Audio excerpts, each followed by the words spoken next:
Ayan, hello mga kalakwatsa, magandang umaga sa ating lahat. So ngayon nga pala mga kalakwatsa ay panibagong araw, kaya panibagong vlog na naman tayo. Pasensya na mga kalakwatsa kasi ang tagal bago nasundan yung ating content mga kalakwatsa.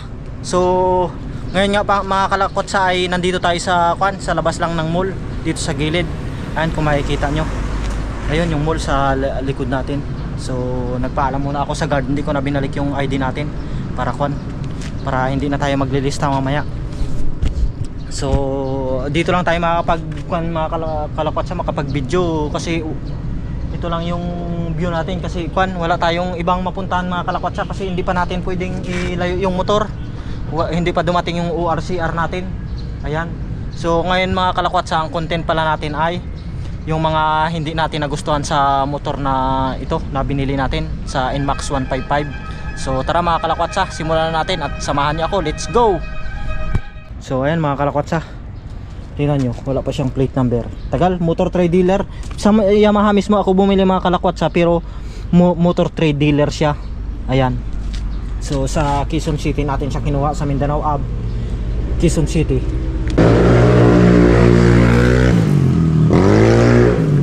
Unang-una pala mga kalakwatsa, sa unang-unang na hindi natin nagustuhan sa na ito, sa motor na ito, ay ang napansin ko, kahit hindi pa ako ganun katagal, hindi ko pa ganun katagal na ginagamit ito mga kalakwatsa, marami na kaagad akong hindi nagustuhan. Kasi matagal ko nang pinapanood ito mga kalakwatsa sa ibang mga sa ibang mga vlogger, napanood ko na rin. Tsaka mahilig ako mag-usisa o magpuna ng mga sa motor mga kalakwatsa. Unang-una, pinaka number 1 na na hindi ko nagustuhan dito mga kalakwatsa, itong ganito niya. So yung side stand niya, kunting galaw mo lang, ayan hindi siya tulad ng sa Honda na nakagayon talaga, naka-islang talaga sa kanya, pantay. Kaya kunting hangin lang o kaya kunting tulak mo pa gayon, pwede siyang matumba mga kalakwatsa. Kita mo yon, kita nyo yun mga kalakwatsa, kunting tulak nyo lang na papunta sa gayon, paurong ng ganon o halimbawa malakas ang hangin at mapalid siya, kunting ganon lang tutumba yung motor nyo. Kasi muntik na rin ito sa akin mga kalakwatsa, yung mahilig kasi ako mag isang kamay ng center stand tapos hindi na siya, naka side stand lang siya. Nung ginanon ko, nung inangat ko lang ng kunti, gumano na siya, pumitik na. Samantalang yung sa Honda Click ko, Honda Click ko na ginagamit sa ibang basta Honda, nakagayon talaga siya, naka-islang talaga siya na gayon, kaya hindi basta-basta siya matumba. Yan yung number 1 na hindi ko nagustuhan dito mga kalakwatsa. Tapos ito, ang pangalawa mga kalakwatsa, itong ganito niya, itong dito sa front fender ay front cover niya sa front cover niya sa engine, dito sa harap butas. Tapos yung ganito niya, bitin yung fender niya sa front fender, bitin. Kailangan mo pang orderan to kasi inorderan ko yan mga kalakwatsa. Tapos manumano ko lang ng butas yan. Yung hook mga kalakwatsa, yun ang pinangbutas ko dito kasi parang tornilyo yun na matulis, tapos inikot-ikot ko lang. Kailangan pwersado ka mga kalakwatsa. Yan ang pangalawang hindi ko nagustuhan, kasi nung wala ito mga kalakwatsa, itong front fender na yan, talagang pasok talaga yung lalo na mga ganito maulan, basa, pasok talaga yung dumi dito sa loob ng natin, ng makina ng motor. Dyan sa loob, pasok. Tapos dito ang pinakamahirap dito yung mga wiring nya dyan sa taas, pasok yan, abot yan mga kalakwatsa ng tilabsik dyan. Kaya pinahugasan ko na yan bago ko nilagyan ito. So yan yung pangalawa mga kalakwatsa. Kaya kung may NMAX kayo, ganito, gayahin nyo yung ginagawa ko. Bilhan nyo ng ganyan para hindi basta-basta madumihan yung nyo. Yan yung pangalawa. Ito na yung pinakaayaw ko mga kalakwatsa. Ito yung panghuli. Kasi may kaibigan akong nasa mga kalakwatsa, nasa Honda, kami yung naglagay nito. Ito yung rear, yung sa likod niya na tire hugger dito sa niya sa makina, yung cover niya sa makina para hindi madumihin mga kalakwatsa, katulad ng maulan, katulad doon sa harap noon pag maulan, Ayan, talabsik. Abot yan hanggang doon mga kalakwatsa, yung putik niyan. Yan oh, yung mga talabsik na mga ano, mga buhangin. Kapag wala nito, kwan, nang abot yan doon, kaya kailangang lagyan nyo yan. Ito ang pinaka naayawan ko sa mga kalakwatsa, itong kwan ito. Itong tire hugger dito kasi napakahirap kwan, napakahirap, hindi katulad ng EDB. Yung pinsan ko kasi mga kalakwatsa, may EDB siya. Ang EDB, PCX, click, pareho lang, madali lang ilagay yung ganito niya. Ito, mahirap. Ito, ang hirap namin na ipasok yung kan dito, oh. Dito talaga. Buksan sana namin ang taas, ay kaya lang hindi na namin binuksan. Ito, nilagay namin dito. Tornilyohan mo dito. Yung pang version 3 mga kalakwatsa, wag nyo nang ilagay yung bakal mga kalakwatsa para hindi umabot dun sa mga wire nya dito. Baka kumaskas dito. Yun pang ikasira ng motor nyo. Hindi ko na nilagay ito. Kailangan mong tanggalin ito, yung pipe nya mga kalakwatsa, itong stock na ito, para maipasok mo itong tornilyo. Bali may kasama na siyang tornilyo na mahaba. Ayan oh, yan yung pinakaayaw ko. Napakahirap, pinahirapan kami nito mga kalakwatsa kasi yan oh, kailangan hindi yung kanya, yung bolts nya o yung tornilyo nya, kailangan tansyahin nyo na hindi umabot dito sa brake. Yan, lagyan nyo ng washer para sakto lang, hindi siya umusli talaga ng lampas dito sa kanya, sa thread nya. Ayan, tapos dito okay, dito medyo madali-dali lang mga kalakwatsa. Ayan oh, kung nakikita nyo, ayan, medyo madali lang dito, pero kami talaga pinahirapan dito at doon sa likod na yun. Kaya ito, napakahirap, minano-mano lang namin ito mga kalakwatsa. Ako lang sana gagawa nito mga kalakwatsa, kaya lang yung wala kasi akong, hindi kompleto yung gamit ko, kaya nagpatulong ako doon sa kasama ko, ayun sa tropa ko na nagatrabaho sa Honda. Ayan, yan yung pinakaayaw ko mga kalakwatsa, madumihin. Kasi itong Yamaha pala na ito, itong Inmax, ito yung napansin ko sa mga motor na mga scooter, ito yung napakadumihin na motor, masyadong madumihin, lalo na sa makina. Ayan mga kalakwatsa. So ano pa ba, ito, saka ito mga kalakwatsa, yung hindi ko nagustuhan dito, ang hirap siya hanapan ng ganito, ng bracket para sa top box. Ang hirap hanapan, ang mahal pa naman. Ayan, tapos ang mga kalakwatsa, ang isa pa na hindi ko nagustuhan, ito, yung ganito niya sa Inmax, masyadong open na open. So kinaganda lang nung itong lagay ng charger dito ng cord, doon siya banda, kaya kahit umulan hindi siya makakuan, hindi pantay sa ganito, hindi pantay sa butas niya doon, nakapagayon oh, sa gilid ito oh. Ayan, kaya hindi siya, pero maganda sana kung ito ay nilagyan na rin ng takip tulad nito. Ayan. So ayan yung isang hindi rin natin nagustuhan dito.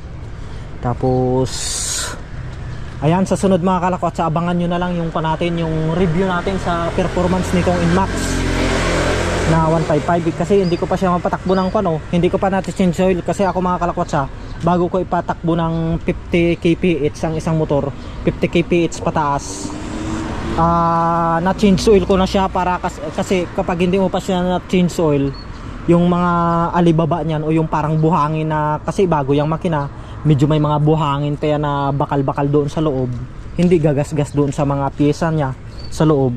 Kaya mas maganda ma-change oil muna, isa o dalawang change oil bago mo ihataw, bago mo hatawin yung makina mo. Ayan yung mga kalakwatsa, yung hindi ko nagustuhan. At isa pa mga kalakwatsa, yung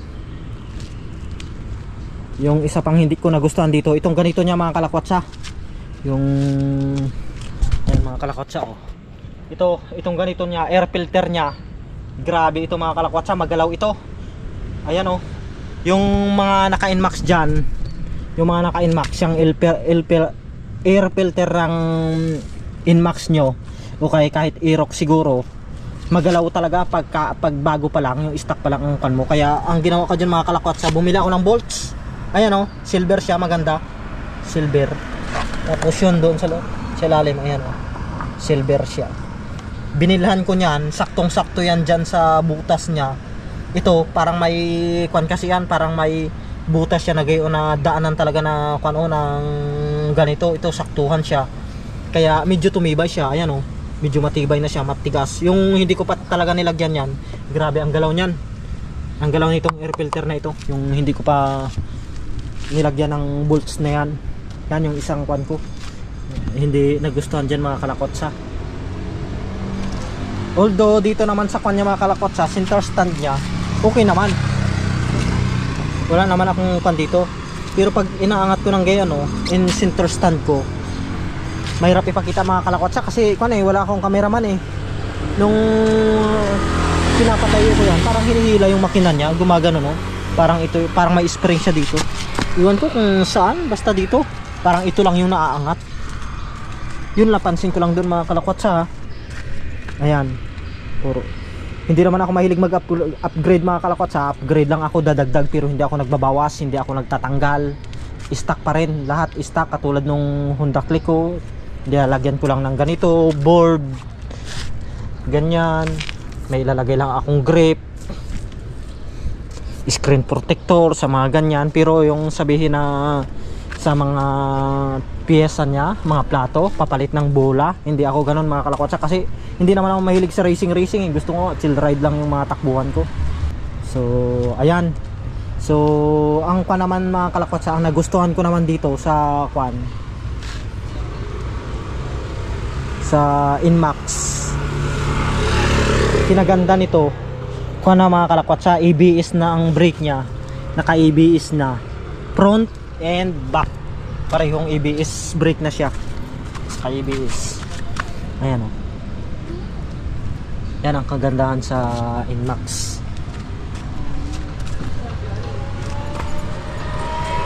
Saan ba yung ABS niya? Ayun, yun yung ABS niya. Yun yung ABS. Ayan.